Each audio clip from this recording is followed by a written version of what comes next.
This is going to be a short one. Just wanted to pop on real quick and show you my heart. But this is a message to the brokenhearted, those who are licking wounds. God knows that there's not a shortage of hurt and pain out here in this fallen world, especially if you're walking with Christ. But at the same time, we've got to release that thing because there's no reason to hold on to heartache and hurt because Jesus told us in his word that he's the mender of the broken heart. So if we hang on to it, it means that we haven't trusted him in handling that situation. And it speaks to a condition of maybe unbelief or mistrust in him. And so we need to look at our condition and turn it totally over to him.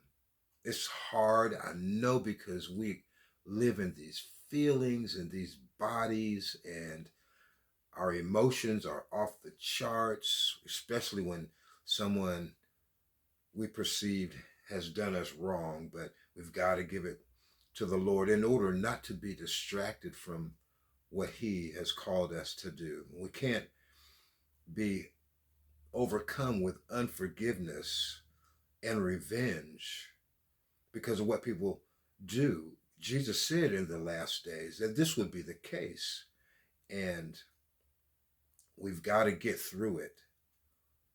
And when things like this happens in our lives, we can't be surprised because it was promised by our Savior. He told us that we would have to endure these things.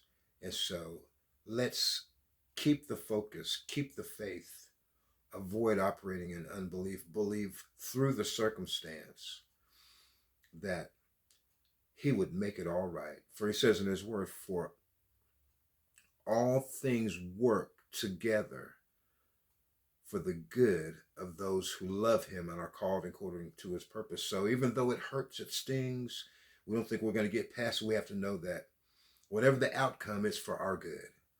And so, yeah, we've got to put our trust in him. It's vital because of what's happening on the world stage. We can gauge that he is yet at the door because he says, when these things begin to happen, look up, for your redemption draws nigh. And so, yeah, don't be surprised if these things happen, but stay the course, keep the faith, and yeah, we want to make sure that should he suddenly appear, it will be found doing his will. Because I don't want to be a tribulation saint. I want to go the first go round. So I don't want to be left behind. You know, we've got to forgive those who have hurt us, because if we don't forgive, then he can't forgive us. So, yeah, be encouraged, because we'll see him face to face here pretty soon, I'm sure.